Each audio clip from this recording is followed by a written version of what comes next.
आणि आज धीरज दादांच्या प्रेमासाठी, प्रेमापोटी, प्रेमाखातीर तुम्ही इथे सगळे उपस्थित राहिलात. एक शक्तिपीठ या लातूरमध्ये निर्माण झाली, त्याबद्दल तुमचे सगळ्यांचं अभिनंदन आणि आभार मानते. आज मला खास उल्लेख करायचा आहे माझ्या आई सन्मान असणाऱ्या वैशाली काकूंच्या. मगाशी मी गाडीतून येत होती, वैशाली काकूंनी त्यांच्या तिन्ही मुलांना एवढे चांगले संस्कार दिले आणि त्यांना वाढवलं. देशमुख साहेब, मला माहिती आहे की जेव्हा आमचे वडील राजकारणात असतात तेव्हा घरी नसतात, कधीच आमचे वडील लहान असताना नसायचे. सगळं आम्हाला लहानाचं मोठं करण्यात सिंहाचा वाटा ज्याचा असतो तो आईचा असतो. आणि वैशाली काकूंनी तिघांना एवढं व्यवस्थितरित्या वाढवलं. आज या तिघांना त्यांनी तुम्हाला सुपूर्त केलं. त्यांच्या आयुष्यात दुःखाचा डोंगर कोसळला तेव्हा काही महिन्यानंतरच त्या पुन्हा तुमच्यामध्ये आल्या. मी गाडीतून येत होती तेव्हा मला पदाधिकारी काँग्रेसच्या सांगत होत्या की वैशाली काकू गेले 3 महिने घरोघरी जाऊन प्रचार करतायत. प्रचारासाठी नाही, मतांसाठी नाही, पण त्यांना तुमच्या सुखदुःखात सामील व्हायचं आहे म्हणून त्या तुमच्या घरोघरी येतात. शेवटी ह्या कुटुंबाला आज तुमच्याशिवाय आहे कोण मला सांगा. आज तुम्हीच त्यांचे वडील, तुम्हीच त्यांची आई आहात. तुम्ही त्यांना सांभाळून घ्यायचं आहे. त्यांनी पूर्ण आयुष्य आज लातूरसाठी समर्पित केलं आहे आणि त्याच्यामध्येच एक खारीचा वाटा म्हणून आज मी आली. तेवढंच नाही, तेच नाही, पण आज त्यांच्या सुना पण तुमच्यासाठी काम करतायत. दीपशिका ताईंनी रीड लातूर म्हणून एक उपक्रम तुमच्यासाठी सुरू केला, तुमच्या मुलांसाठी. मुलांपर्यंत ह्या व्हॉट्सॲपच्या काळात, त्या व्हॉट्सॲपला तर सगळ्या आया वैतागल्यात त्या मोबाईलला, पण त्या व्हॉट्सॲप आणि मोबाईलच्या काळात दीपशिका वहिनींनी तुमच्याकडे वाचनाची संस्कृती आणली. तुमच्यापर्यंत, तुमच्या गावापर्यंत पुस्तकं आणली. ते म्हणतात ना, वाचाल तरच वाचाल. आणि आज त्या म्हणाल्या की त्यांनी हा जो उपक्रम सुरू केला त्याच्यामुळे लातूरची जी लहान मुलं आहेत ती खाजगी शाळा सोडून पुन्हा एकदा जिल्हा परिषद शाळेंकडे वळत आहे त्यांच्या ह्या उपक्रमामुळे. म्हणून सगळ्या महिला, सगळं पूर्ण कुटुंब आज तुमच्याकरता काम करत आहे. हे सगळ्या मतदारसंघात नसतं. तुमचं नशीब की आज देशमुख साहेबांचं कुटुंब पूर्णपणे तुमच्या सोबत आहे, हे तुमचं नशीब आहे. मला अभिमान होतो जेव्हा मी तुमच्या समोर उभी राहते. मला अभिमान होतो जेव्हा मी काँग्रेस पक्षाची एक कार्यकर्ती म्हणून तुमच्या समोर उभं राहते. मला अभिमान वाटतो की ज्या पक्षाने या देशाला पहिला महिला पंतप्रधान दिल्या, आदरणीय स्वर्गीय इंदिरा गांधी, त्या पक्षाची एक घटक म्हणून मी तुमच्यासोबत या ठिकाणी उभी राहते.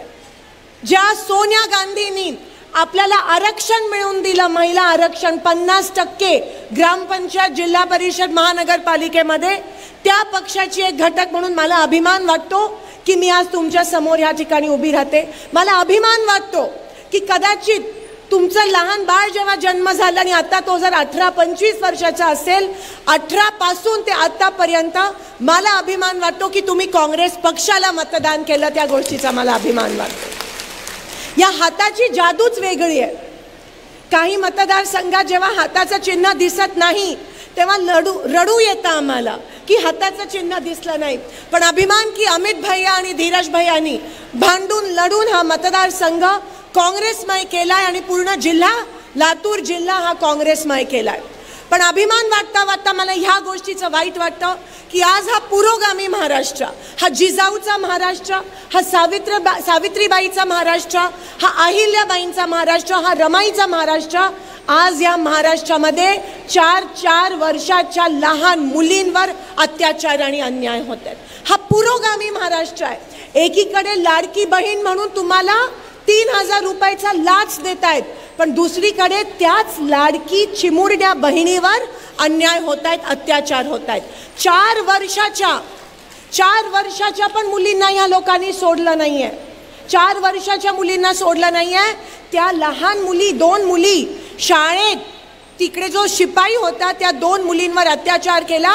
तर हे बीजेपी आणि हे जे शिंदे सरकार आहे 50 खोक्याचं, त्यांनी काय करावं तर त्या अत्याचार करणारे तो जो शिपाई आहे त्याला पाठीशी घातलं आणि पोलिसांपासून लपवलं.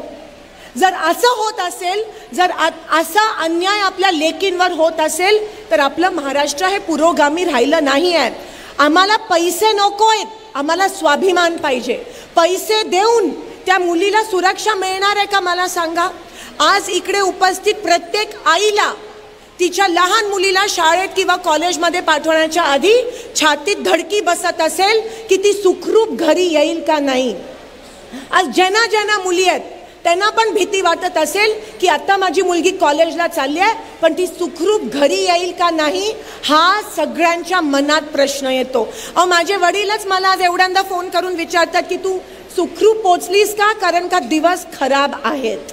आणि हे दिवस खराब या भाजपमुळे झालेत.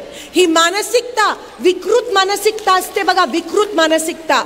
याला दोषी हे भारतीय जनता पक्ष आहे. ह्यांना काय अधिकार आहे तुमच्या समोर येऊन मतं मागण्याचा? ह्यांना काय अधिकार आहे की निवडणूक आली की निवडणुकीच्या तोंडावरच हे लाडकी बहीण चालू करतात? मागच्या 3 वर्ष का विसर पडलेला आहे ना लाडक्या बहिणीचा मला सांगा. मागच्या 3 वर्ष कुठे होती लाडकी बहीण? आधी टेबलाच्या खालून पैसे द्यायचे, आता टेबलाच्या वरून पैसे देतात. पण आमच्या महाराष्ट्राच्या महिला खूप हुशार आहेत. मला 1-2 महिला भेटल्या. मी म्हणाली ताई काय हो ह्या लाडकी बहिणीचा काय फरक पडणार आहे का? त्या म्हणाल्या की नाही, आम्ही नवऱ्याचा पण पगार घेतो, नवऱ्याचं ऐकत नाही, ह्यांचं कुठे ऐकणार आहोत. आणि महिला खूप हुशार आहेत, घेतात आपलंच आहे, आपलेच पैसे आहेत, कारण का आपल्याकडून त्यांनी घेतलेत. तुम्ही बघा तुमचा गडी रात्रंदिवस रानात काम करतो, ते खताचं पोतं असतं बघा, खताचं पोतं, त्याच्यावर पण 18% GST ह्या लोकांनी लावलंय. काँग्रेसच्या काळात शेतीचे जे अवजार होते त्याच्यावर कधीही GST आपण लावलं नव्हतं. पण हे BJPचे लोक त्या खताचं पोतं पण सोडलं नाहीये, त्याच्यावर पण 18% GST. 18% GST म्हणजे 18,000 रुपये तुमच्या त्या गडीचे 18,000 रुपये BJPच्या खात्यात जातात. आणि त्या PM किसानच्या नावाखाली फक्त 3,000 रुपये परत येतात आणि उरलेले लाडक्या बहिणीकडे येतात. म्हणजे एका हाताने घ्यायचं आणि दुसऱ्या हाताने द्यायचं, ते पण इलेक्शनच्या तोंडावर. सुप्रियाताईंनी आता संजय गांधी निराधार योजनेचा उल्लेख केला, जी देशमुख साहेबांनी आर्थिक तरतूद या महाराष्ट्राच्या अर्थसंकल्पामध्ये करून आपल्यासाठी संजय गांधी निराधार योजना आणली होती. संजय गांधी निराधार योजना ही ना भूतो ना भविष्य अशी ही योजना आहे, ज्याच्यामुळे आज ती निराधार महिला जगती आहे. प्रत्येक घरात संजय गांधी निराधारचे पगार येतात म्हणून ती बिचारी महिला जगत असते. तुम्हाला माहिती आहे, लाडकी बहीण चालू झाल्यापासून संजय गांधी निराधारचे हप्ते काकू बंद झाले, बरोबर. 1,500 रुपये संजय गांधी निराधारचे येत नाहीत. आम्ही बोंबलून सांगतोय की एकतर तो 21,000चा उत्पन्न दाखला बंद करा आणि 51,000 करा. पण मुद्दामून 21,000चा दाखला तो तहसील कार्यालयात देत नाहीत, आपली योजना बंद करतात. त्या योजनेसाठी देशमुख साहेबांनी तरतूद केलेले पैसे सगळे लाडक्या बहिणीकडे वळवत आहेत.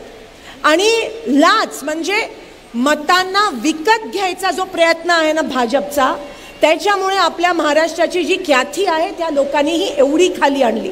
आपण महिला स्वाभिमानी आहोत, आपण महिला आदर सन्मान आपल्याला पाहिजे, आपल्याला सुरक्षा पाहिजे.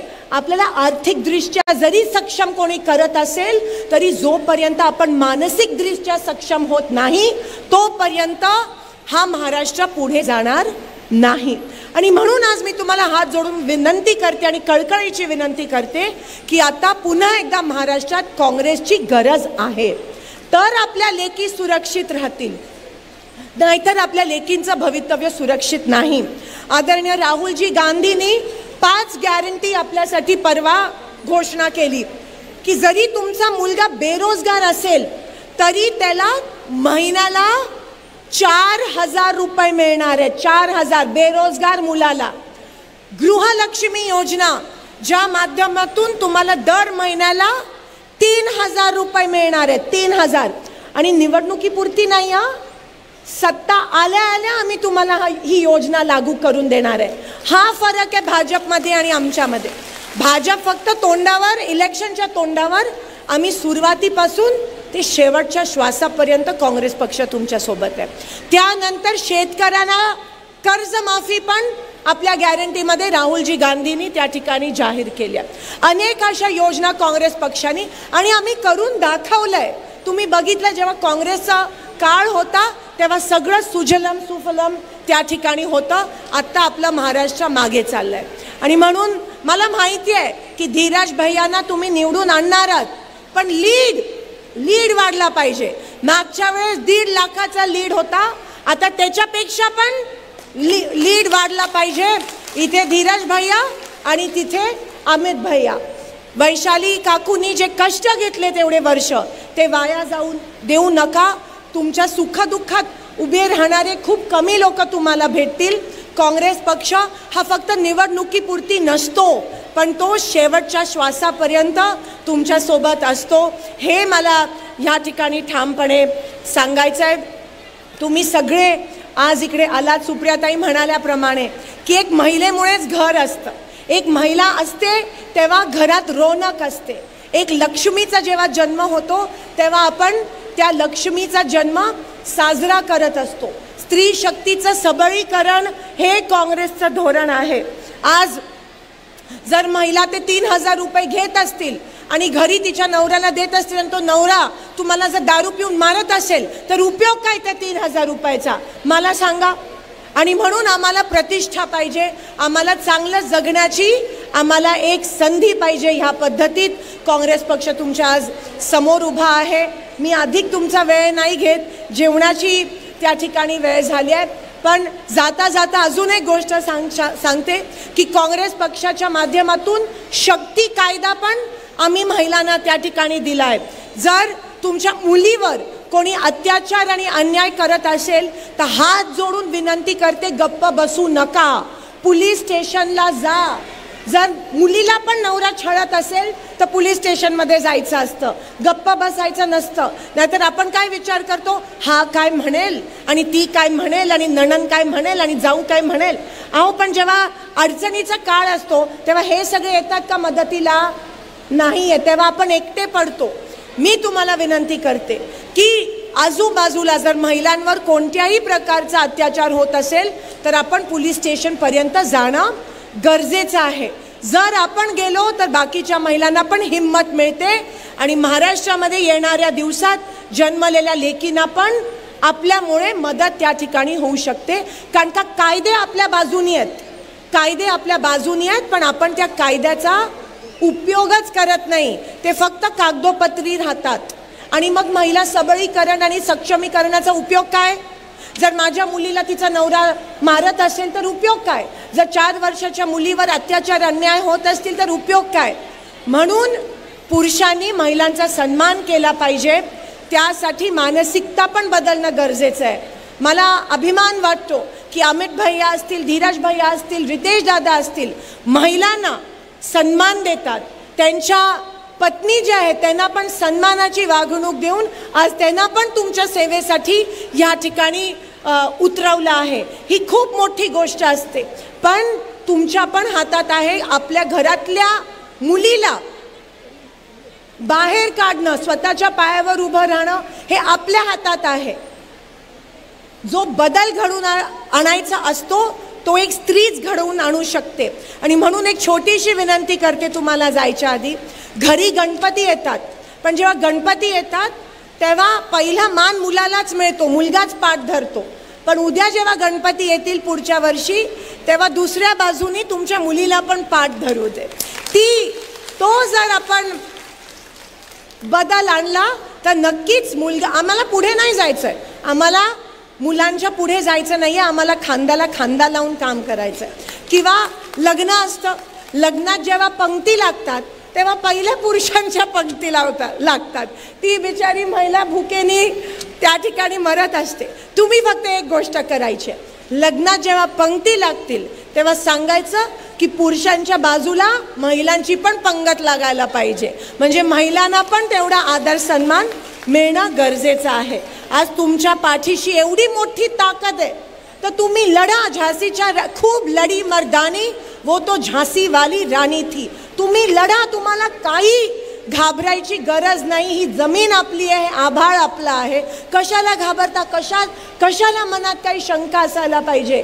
एवढं दांडगं नेतृत्व तुमच्या सोबत आहे. पण घरोघरी बदल झाला पाहिजे, परिवर्तन घडलं पाहिजे. घरात जेव्हा सुरुवात होते तेव्हा राज्यात नक्कीच बदल होतो. आणि येणाऱ्या 20 तारखेला मतदान आहे, 1 नंबर. मी आत्ताच चेष्टा म्हणून धीरज दादांना विचारत होती की धीरज दादा, तुमच्या प्रत्येक नंबरच असतो, म्हणून योगायोग की त्यांना 1 नंबरचं बटन त्या ठिकाणी मिळालंय. 1 नंबरच्या मताधिक्याने धीरज दादा निवडून येणार आहेत.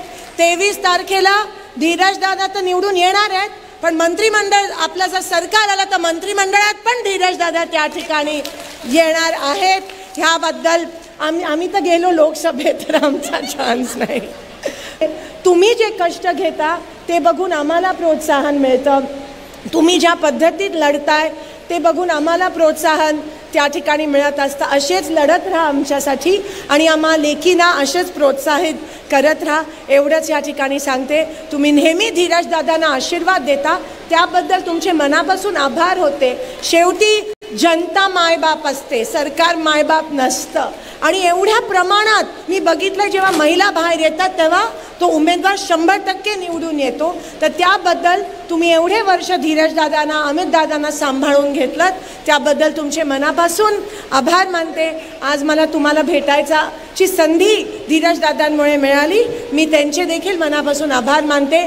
आणि 20 तारखेला पाणी यायच्या आधी, स्वयंपाक व्हायच्या आधी सगळं नाही तर करून बाहेर पडा. आणि सकाळी ऊन यायच्या आधी सगळ्यांनी, आपण सणाला कसे जातो, कुठे जत्रा असली गावात सगळे नटून थटून जातो, तसं इलेक्शन आहे, आपल्याला ते साजरा करायलाच पाहिजे. ही लोकशाही आपल्याला आपल्या महात्मा गांधी, बाबासाहेबांनी, जवाहरलाल नेहरू, इंदिरा गांधींनी दिली. तो सण आहे, तो साजरा करायचा आहे. धीरज दादांच्या विजयामध्ये तुमचा पण सिंहाचा वाटा असायला पाहिजे. आणि येणाऱ्या 20 तारखेला तुम्ही सणासारखा तो दिवस साजरा कराल अशी